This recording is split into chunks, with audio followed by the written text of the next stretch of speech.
You think you know the story of Bambi. You see a fawn, all spindly legs and wide, innocent eyes. You hear the name and picture a gentle world of woodland creatures. Thumper, the rabbit with the happy feet. Flower, the bashful skunk. You remember the tender moments, the first steps, the discovery of spring rain.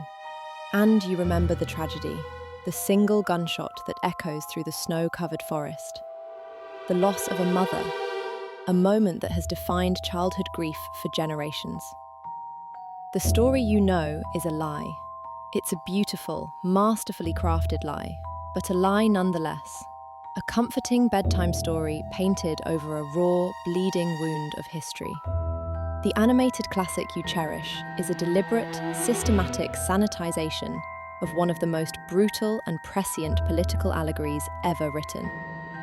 The original Bambi was not for children. It was a warning. It was a desperate cry from a world on the verge of plunging into darkness.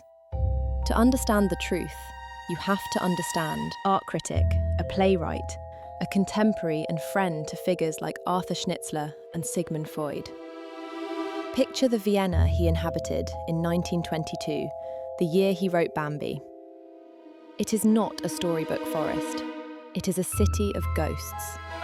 The once mighty Austro-Hungarian Empire had shattered in the First World War, leaving behind a rump state crippled by economic collapse, political chaos, and a profound sense of national humiliation. This was a city of starving artists and radical thinkers, a place where glittering intellectual salons existed alongside breadlines and violent political street brawls. And simmering beneath it all, oiling up through the cracks in the pavement, was a virulent and ancient strain of anti-Semitism, now supercharged by defeat. The Jewish people, who had been a vital part of Vienna's cultural and intellectual life for centuries, were increasingly being scapegoated as the insidious other, the cause of the nation's downfall. This is the air Felix Salten was breathing. An atmosphere thick with paranoia, blame, and the rhetoric of dehumanization.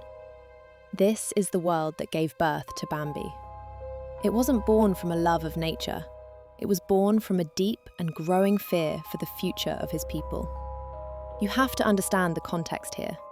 The language being used on the streets and in the pamphlets of Vienna was one of pestilence and purity. Political movements were rising, promising to cleanse the nation, to root out the foreign elements that were supposedly poisoning the blood of the state. This context transforms the story instantly. The forest is no longer just a forest. It becomes a stand-in for European society, a fragile, enclosed world with its own rules, its own hierarchies, and its own vulnerable populations. The animals are not just animals. They are the people. And the deer, specifically, represent the Jewish people of Europe. Elegant, gentle, established, yet perpetually hunted and living under a constant existential threat. The first and most powerful piece of evidence for this reading is how the story handles its villain. In the Disney film, the threat is man. We see hunters, specific individuals with guns. They are a danger, but they are an external, understandable one. In Salten's original novel, the enemy is never called man, not once. Throughout the entire book, the force that brings death and terror to the forest is referred to only with a chilling, capitalized pronoun. He or him. This is a deliberate and terrifying choice. He is not a person. He is not a character you can understand or reason with. He is a faceless, nameless, omnipotent force of destruction. He appears without warning, kills without motive, and disappears without a trace, leaving only trauma in his wake. He is not a hunter looking for food. He is a god of death. This transforms the story from a simple tale of nature's cruelty into a stark allegory for systemic persecution. The threat isn't just a few hateful individuals.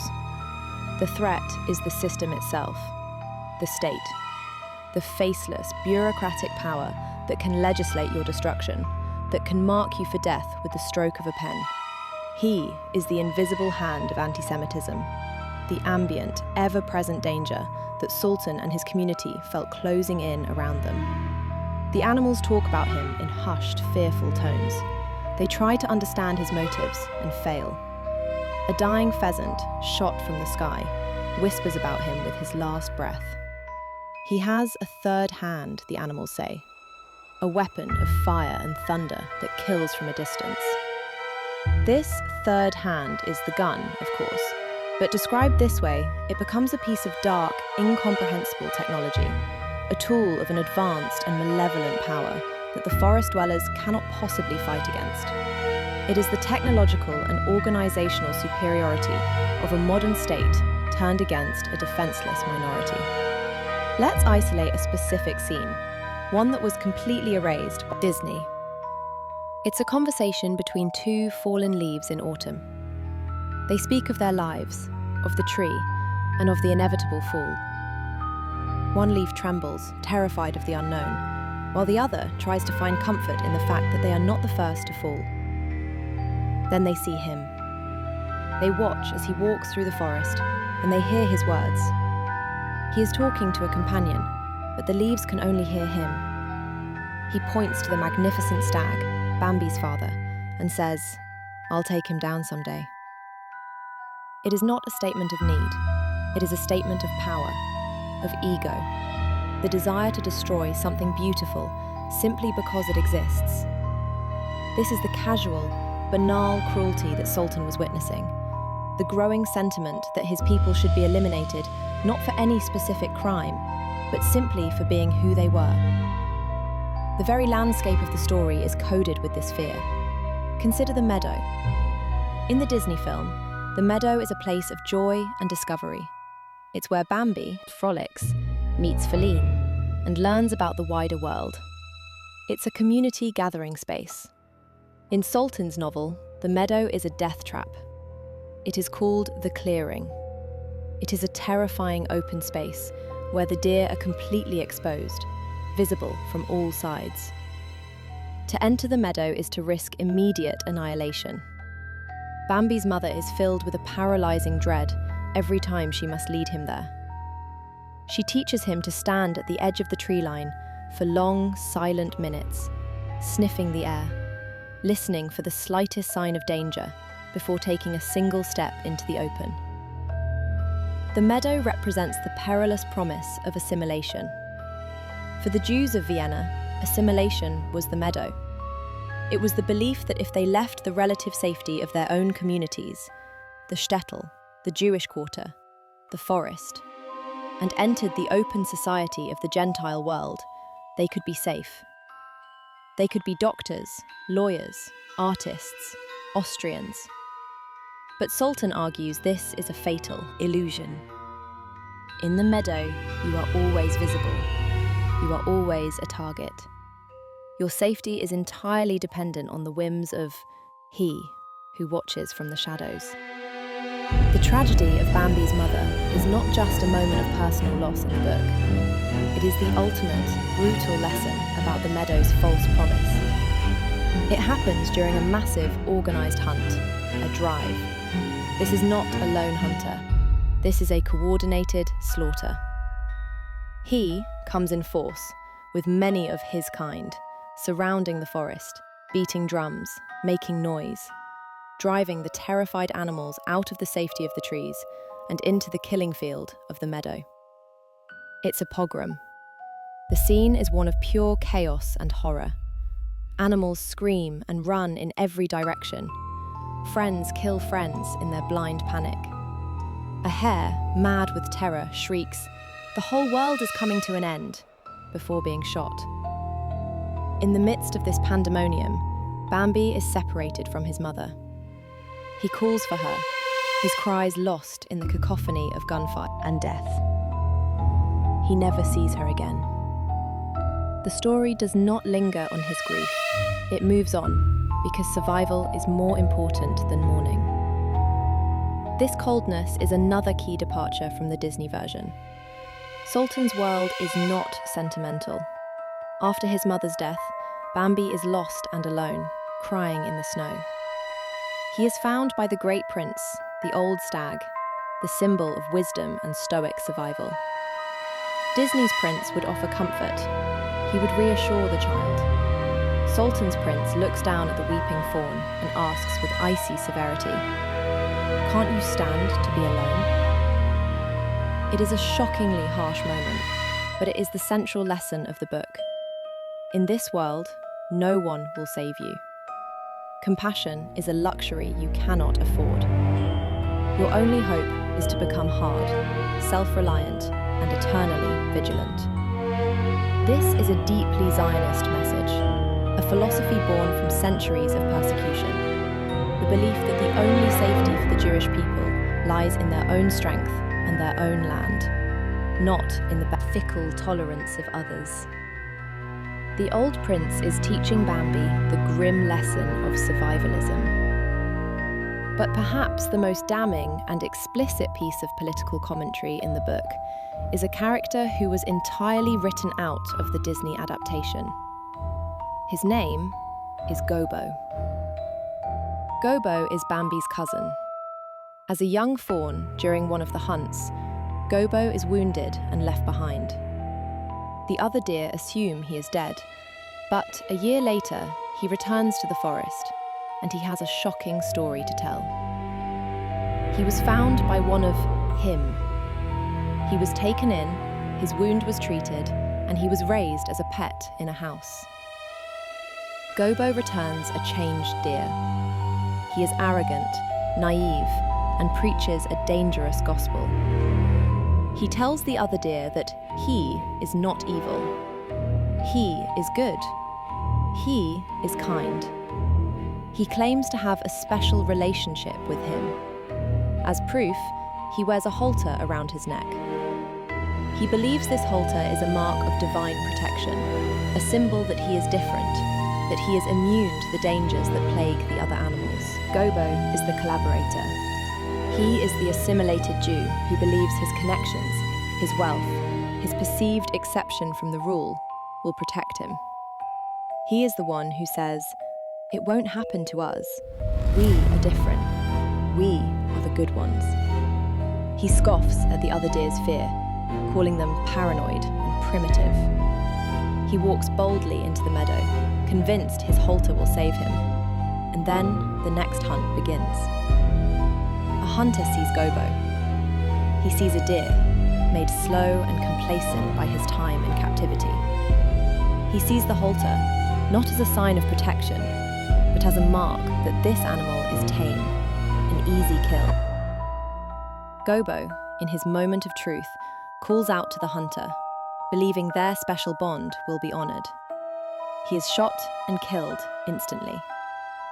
His death is a devastating and unambiguous critique of those in the Jewish community who believed that appeasement or collaboration with anti-Semitic forces was a viable strategy for survival.